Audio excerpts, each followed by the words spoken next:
বিশ্ব নবী অসুস্থ, আল্লাহ নবীর দেহের মধ্যে জ্বর, বিছানা থেকে উঠতে পারে না। একদিন, 2 দিন, 3 দিন এইভাবে চলে যায়। 3 দিনের দিন রাত্রের বেলা আমার আপনার নবী বিশ্ব নবী ঘুমায় আছে। রাত্রের বেলা হঠাৎ করে ঘুম ভেঙে গেছে। আম্মা জান আয়েশা সিদ্দিকা রাদিয়াল্লাহু তাআলা আনহাকে ডাক দিয়ে বলেন, আয়েশা, মসজিদুন নববীতে কি আযান হয়েছে? আম্মা জান আয়েশা সিদ্দিকা ডাক দিয়ে বলেন, ইয়া রাসূলুল্লাহ, ইয়া হাবিবাল্লাহ, মসজিদুন নববীতে এখনো আযান হয় নাই। এবার আমার আপনার নবী বিশ্ব নবী আবার ঘুমায় গেলেন। কিছুক্ষণ পরে ঘুম থেকে উঠলেন। ঘুম থেকে উঠে ডাক দিয়ে বলেন, আয়েশা, মসজিদুন নববীতে কি আযান হয়েছে? আম্মা জান আয়েশা সিদ্দিকা ডাক দিয়ে বলেন, ইয়া রাসূলুল্লাহ, ইয়া হাবিবাল্লাহ, কিছুক্ষণ পূর্বে মসজিদুন নববীতে বিলাল আযান দিয়ে দিয়েছেন। জোরে জোরে বলেন সুবহানাল্লাহ। বিশ্বনবী ডাক দিয়ে বলেন, আয়েশা, আমার বন্ধু, আমার 20 বছরের সাথী আবু বকর কি মসজিদে এসেছে? আম্মা জান আয়েশা সিদ্দিকা ডাক দিয়ে বলেন, ইয়া রাসূলুল্লাহ, আব্বা জান মসজিদের ভিতরে এসেছে। এবার আল্লাহর নবী ডাক দিয়ে বলেন, আয়েশা, আমার 20 বছরের বন্ধু, আমার সাথী, আমার আবু বকরকে জানায় দাও, আজকে ফজরের নামাজের ইমামতি নবী করবে না, আজকে ফজরের নামাজের ইমামতি আমার বন্ধু আবু বকর করবে। আল্লাহ নবীর এই সংবাদটা যখন সিদ্দিক আকবর আবু বকর সিদ্দিকের কাছে পৌঁছে দেওয়া হলো, আবু বকর সিদ্দিক ডাকতে বলেন, এটা কি আমার নবীর হুকুম নাকি? আল্লাহ নবী কথাগুলো শুনতেছেন, ডাকতে বলেন, আবু বকর, এটা আমার হুকুম নয়, না বকর, এটা আসমানের মালিক আল্লাহ পাকের হুকুম। জোরে জোরে বলেন না মারহাবা। হযরত আবু বকর সিদ্দিক রাদিয়াল্লাহু তাআলা আনহু এবার ইমামের মুসল্লায় দাঁড়ায় গিয়েছে। এবার যখন আল্লাহু আকবার বলে তাকবীরে তাসদীক দিয়েছে, এবার যখন কিরাত করা শুরু করে দিয়েছেন, আলহামদুলিল্লাহি রাব্বিল আলামিন আর রহমানির রহিম মালিকি ইয়াউমিদ্দিন ইয়্যাকা না'বুদু ওয়া ইয়্যাকা নাস্তাঈন ইহদিনাস সিরাতাল মুস্তাকিম সিরাতাল লাযীনা আন'আমতা আলাইহিম গায়রিল মাগদুবি আলাইহিম ওয়ালাদ-দাল্লিন। আল্লাহু আকবার। আবু বকর সিদ্দিক রাদিয়াল্লাহু তাআলা আনহু কিরাত করতেছে। আল্লাহর নবী আম্মা জান আয়েশা সিদ্দিকাকে ডাক দিয়ে বলেন, ও আয়েশা, হুজরাত জানালাটা খুলে দাও, আমার সাহাবীরা কেমনে নামাজ পড়ে আমি একটু দেখতে চাই। হুজরাত জানালাটা খুলে দিলেন। আল্লাহর নবী সাহাবীদের নামাজ পড়ার দৃশ্যটা দেখতেছেন, চোখ বেয়ে পানির ফোঁটাগুলো পড়তেছে। এবার আয়েশা সিদ্দিকা ডাক দিয়ে বলতেছেন, ইয়া রাসূলুল্লাহ, ইয়া হাবিবাল্লাহ, কেন গো আপনি কাঁদেন? আমার আপনার নবী বিশ্ব নবী ডাক দিয়ে বলতেছেন, আয়েশা শোনো, এটা আমার দুঃখের কান্না না, এটা আমার সুখের কান্না। আজকে আমার মন বলতেছে, যদি আমি দুনিয়া থেকে বিদায় নেই, আমি যদি দুনিয়া থেকে চলে যাই, আমার উম্মতগুলো নামাজ হারা হবে না, আমার উম্মতগুলো বেঈমান হবে না, আমার উম্মতগুলো বদদিন হবে না, আমার উম্মতগুলো দেখো তোমার আব্বা আমার বন্ধু আবু বকরের পিছনে কত সুন্দর করে, কত সুশৃঙ্খল ভাবে নামাজ আদায় করে। দৃশ্যটা দেখে আমার মনটা ভরে গেল। এই ঘটনার পরে আবু বকর সিদ্দিক রাদিয়াল্লাহু তাআলা আনহু কেমনে যেন জানতে পারছে আল্লাহর নবী যে কোনো সময় দুনিয়া থেকে বিদায় নেবে। আবু বকর সিদ্দিক রাদিয়াল্লাহু তাআলা আনহু নবীর পাশ থেকে একটা মুহূর্তের জন্য সরে না। আল্লাহর নবীর কাছ থেকে একটা মুহূর্তের জন্য আবু বকর সিদ্দিক সরে। বাড়ির একটা প্রয়োজনে কিছুক্ষণের জন্য একটু বাড়িতে গেছে। আবার আপনার নবী বিশ্ব নবী হযরত ফাতিমাতুজ জোহরা রাদিয়াল্লাহু তাআলা আনহার সঙ্গে কথা বলতেছেন। হঠাৎ করে দরজার কড়া কে যেন নাড়ায় দিয়েছে, দরজায় কে যেন টোকা দিয়েছে। বিশ্ব নবী ডাক দিয়ে বলেন, ফাতিমা, যাও যাও, দরজায় কে যেন এসেছে, তাড়াতাড়ি তাড়াতাড়ি করে দরজাটা খুলে দাও। হযরতে ফাতিমাতুজ জোহরা রাদিয়াল্লাহু তাআলা আনহা দরজাটা যখন খুলে দিলেন, দরজাটা খোলার সঙ্গে সঙ্গে হযরতে ফাতিমা রাদিয়াল্লাহু তাআলা আনহা একটা চিৎকার মারছে, একটা চিৎকার করে দরজাটা আবার লাগা দিয়েছে। বিশ্বনবী ডাকতে বলেন, ফাতিমা কেন গো চিৎকার দিলা, কি হয়েছে তোমার, কেন তুমি চিৎকার মারলা? এবার ফাতিমাতুজ জোহরা রাদিয়াল্লাহু তাআলা আনহা ডাকতে বলেন, ইয়া রাসূলুল্লাহ, ইয়া হাবিবাল্লাহ, আব্বাজান, দরজার উপরে যে লোকটা দাঁড়ায় আছে তার মাথা হলো আসমানে আর পা হলো জমিনে। এই লোকটা ঘরের মধ্যে চলে আসলে না জানি কোন গন্ডগোল হয়ে যায়। আল্লাহ নবী তো আমি ভয়ে দরজাটা লাগাইয়া দিয়েছি। আল্লাহ নবী ডাকতে বলেন, ফাতেমা কান্না করার কোনো কারণ নাই, কিছুক্ষণের মধ্যেই তোমার বাবা তোমাকে ইতিম বানায় দুনিয়া থেকে বিদায় নেবে। যাও যাও যাও, তাড়াতাড়ি করে দরজাটা খুলে দাও। এবার যখন দরজাটা খুলে দিয়েছে, হযরতে আজরাইল আলাইহিস সালাম ঘরের মধ্যে চলে আসছে। ঘরের মধ্যে এসে আমার আপনার নবী বিশ্বনবীকে সালাম দেয়, আসসালামু আলাইকুম ইয়া রাসূলুল্লাহ। আল্লাহর নবীকে যখন সালাম দিয়েছে, আল্লাহর নবী সালামের উত্তর দেওয়ার পরে আজরাইল ডাকতে বলে, ইয়া রাসূলুল্লাহ, ইয়া হাবিবাল্লাহ, যদি একটু অনুমতি দিতেন তাহলে আমি আপনার পাশে এসে একটু বসতাম। সুবহানাল্লাহ বলে বলে নবী এবং রাসূলদের জান কবজ করার সময় আজরাইল এসে আগে অনুমতি নিয়েছেন। সুবহানাল্লাহ বলেন। কিতাবের মধ্যে আসছে যে হযরতে আজরাইল আলাইহিস সালাম পয়গম্বর মুসা আলাইহিস সালামের যখন জান কবজ করতে আসছে, এসে সালাম দিতে ভুলে গেছে। কি করতে? সালাম দিতে ভুলে গিয়েছে। পয়গম্বরের কাছে বলতেছে, এ আল্লাহর পয়গম্বর মুসা, আপনি অনুমতি দেন একটু পাশে বসে। আল্লাহর নবী বলেন, ঠিক আছে বসো। যেই বসছে, মুসা হযরত মুসা আলাইহিস সালাম ছিলেন তোতলা মানুষ। তোতলা মানুষের কিন্তু রাগ বেশি হয়। কথা বলেন ঠিক কিনা? একজন সাধারণ মানুষ স্বাভাবিকভাবে যে লোকটা কথা বলে, সেই লোকটা চট করে বলে ফেলবে, একটা থাপ্পড় মারবো কিন্তু। কথা কন একটা থাপ্পড় মারবো কিন্তু। সহজভাবে বলে ফেলবে। থাপ্পড়টা মারতে চাইছে কিন্তু মারে নাই। কিন্তু একজন তোতলা মানুষ কথা কন মানে করতে করতে কখন থাপ্পড়টা পড়ে গেছে ও নিজেও জানে না। কথা বলতে যার যত বেশি কষ্ট হবে তার রাগটা তত বেশি হবে। কথা বলেন ঠিক কিনা? পয়গম্বর মুসা আলাইহিস সালাম এমনিতেই তো রাগী মানুষ। দুইজন ব্যক্তির রাগের কথা কিতাবের মধ্যে আসছে। একজন হইল নবী আর একজন হইল সাহাবী। দুই ব্যক্তির রাগের কথা কিতাবের মধ্যে আসছে। তার মধ্যে একজন হলেন নবী আর একজন হইলেন সাহাবী। নবীদের মধ্যে হযরত মুসা আলাইহিস সালাতু ওয়াস সালাম আর সাহাবীদের মধ্যে হযরত ওমর ফারুক রাদিয়াল্লাহু তাআলা। পয়গম্বর মুসা আলাইহিস সালামের রাগটা কত বেশি ছিল কিতাবের মধ্যে আসছে। আল্লাহর পয়গম্বর মোটা পাগড়ি পরতেন, লম্বা লম্বা চুল ছিল। পয়গম্বর যখন রাগ করছেন, পাগড়ি ভেদ করে চুলগুলো দাঁড়ায় যাইত। জোরে বলেন সুবহানাল্লাহ। এত রাগ ছিল পয়গম্বরের। সেই পয়গম্বরের কাছে এসে সালাম দেন, ওর জীবন থাকলো। কথা বলেন থাকবে?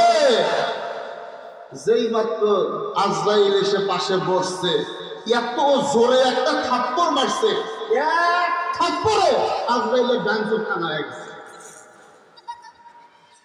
সুবহানাল্লাহ কইলেন না? আমি কি হাসির খোরাক দিলাম? আরেকটু জোরে বলেন না সুবহানাল্লাহ। আর জোরে বলেন সুবহানাল্লাহ। আজরাইল আল্লাহর নবী মুসার কাছ থেকে আবার চলে যায়। আজরাইল যায় আল্লাহর কাছে ডাক দিয়া কয়, আল্লাহ গো, এ আমার জান কবজ করতে পাঠাইলা গো আল্লাহ।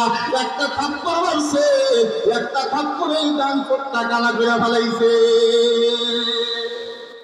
আল্লাহ পাক জানাতে আজরাইল যাও যাও যাও আবার নিচে যাও। আল্লাহ পাক আজরাইলের চোখটা স্বাভাবিক করে দিয়েছে।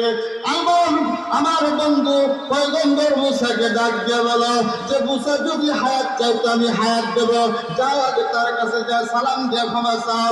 এবার আজরাইল এসে ডাক দিয়ে কয় পয়গম্বর মুসা আসসালামু আলাইকুম ইয়া রাসূলুল্লাহ।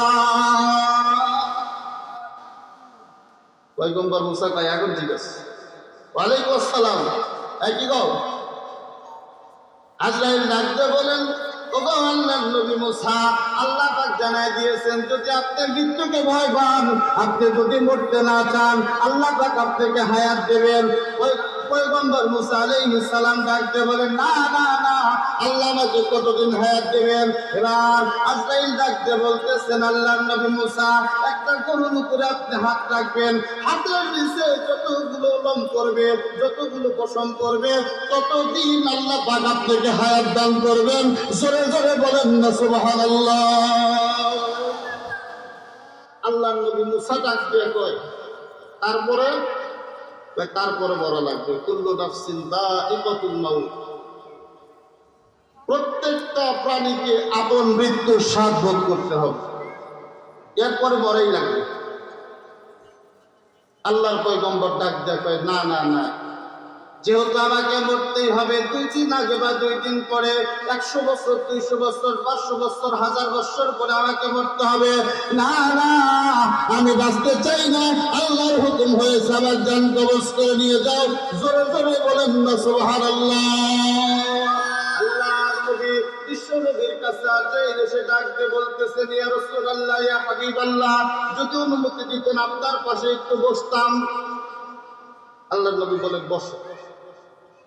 হযরত আজরাইল খেয়াল করে দেখতেছেন আল্লাহর নবীর চোখ বেয়ে পানির ফোঁটাগুলো পড়তেছে। আজরাইল ডাকতে বলেন ইয়া রাসূলুল্লাহ ইয়া হাবিবাল্লাহ, কেন গো বিদায় লগ্নে আপনার চোখ দিয়ে পানি বের হয়? আল্লাহর নবী ডাকতে বলতেছেন আমার উম্মতের কি হবে, আমার উম্মতের কি হবে? আল্লাহ পাক রব্বুল আলামিন জিবরাইলকে ডাকতে বলেন জিবরাইল আমার বন্ধুর কাছে জানা, আমার বন্ধু বিদায় লগ্নে কেন তার চোখের মধ্যে পানি, কেন আমার বন্ধু কাঁদে, আমার বন্ধুর চোখের মধ্যে কেন পানি, আমি আল্লাহ পাক রব্বুল আলামিন জানতে চাই। এবার জিবরাইল এসে বিশ্বনবীকে ডাকতে বলেন ইয়া রাসূলুল্লাহ ইয়া হাবিবাল্লাহ, বিদায় লগ্নে আপনার চোখের মধ্যে কেন পানি? আল্লাহ পাক রব্বুল আলামিন আপনার কাছ থেকে জানতে চেয়েছেন, একটু জিকির করেন লা ইলাহা ইল্লাল্লাহ।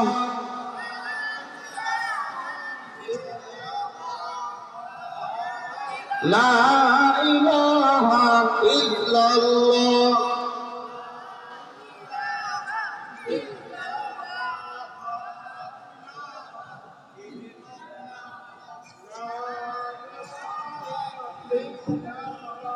থামেন থামেন থামেন, জিকির করতে খারাপ লাগে?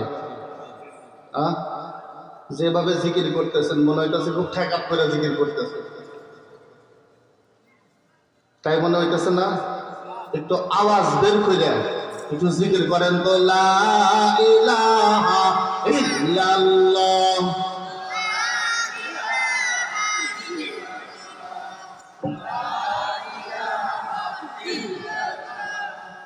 লা ইলাহা ইল্লাল্লাহ।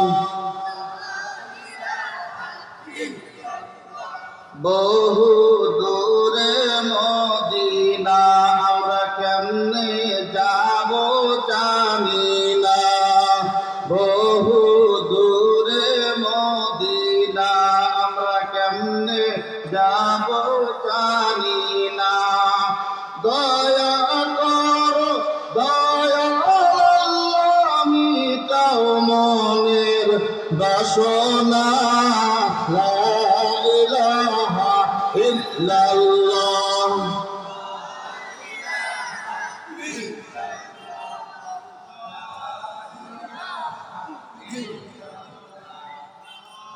লা ইলাহা ইল্লাল্লাহ।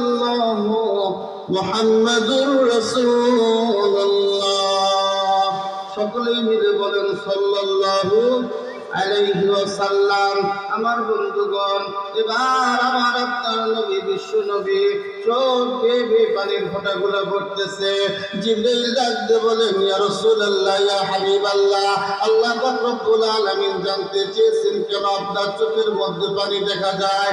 আমার আপনার নবী, বিশ্ব নবী ডাকতে বলতেছেন, জিবরাইল, আমি নবী দুনিয়া থেকে বিদায় নেব, আমি নবী দুনিয়া থেকে চলে যাব, আমার গুনাহগার উম্মতের দায়িত্ব কে নেবে রে জিবরাইল? আল্লাহ পাক রব্বুল আলামিন জানায় দিলেন, জিবরাইল, আমার বন্ধুকে জানায় দাও, আমার বন্ধু, আমার বন্ধু, আমার দোস্ত, তার গুনাহগার উম্মতের দায়িত্ব আমি আল্লাহ পাক রব্বুল আলামিন স্বয়ং আমার কুদরতি হাতে উঠিয়ে নিলাম। চিৎকার মেরে বলেন না সুবহানাল্লাহ।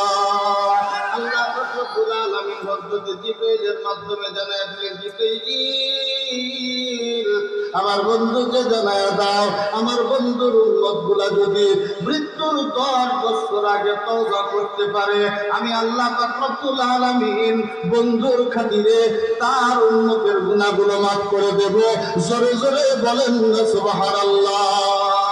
আল্লাহ নবী হাওমাও করে বাচ্চাদের মতো করে কাঁদতেছে আর ডাকতে বলতেছে, জিবরাইল, আমার আল্লাহ 10 বছর আগে মাফ করবে। 10 বছরের মধ্যে যদি আমার গুনাহগার উম্মত যদি গুনাহ করে, আমার উম্মতগুলো যদি গুনাহ করে, আমার উম্মতের কি হবে? আমার উম্মতের কি হবে? আল্লাহ পাক রব্বুল আলামিন জিবরাইলকে জানায় দিলেন, জিবরাইল, আমার বন্ধুকে জানায় দাও, 10 বছর নয়, মৃত্যুর 5 বছর আগে যদি আমার বন্ধুর উম্মতেরা যদি তওবা করতে পারে, বন্ধুর খাতিরে তার উম্মতের জীবনের গুনাহ মাফ করে দেব। জোরে জোরে বলেন না সুবহানাল্লাহ। আল্লাহ আরো জোরে হাওমাও করে কেঁদে দিয়েছে, এবার চিৎকার মেরে মেরে কাঁদতেছে। জিবরাইল ডাকতে বলে, ইয়া রাসূলুল্লাহ, ইয়া হাবিবাল্লাহ, এখন কান্নার কি কারণ আছে? কেন আপনি কাঁদতেছেন? আবার আপনার নবী বিশ্ব নবী ডাকতে বলেন, জিবরাইল, আমার উম্মত যদি 5 বছরের মধ্যে গুনাহ করে, তাহলে তো আল্লাহ পাক রব্বুল আলামিন আমার উম্মতকে তো শাস্তি দেবে, আমার উম্মতকে সাজা দেবে। এবার আল্লাহ পাক রব্বুল আলামিন জিবরাইলকে জানায় দিলেন, জিবরাইল, আমার বন্ধুকে জানায় দাও, 5 বছর নয়, 10 বছর নয়, আমার বন্ধুর উম্মত যদি মৃত্যুর মুহূর্তে তওবা করতে পারে, ইয়া আইয়ুহাল্লাযীনা আমানু তুবু ইলাল্লাহি তাওবাতান নাসুহা। আল্লাহু আকবার, জোরে বলেন।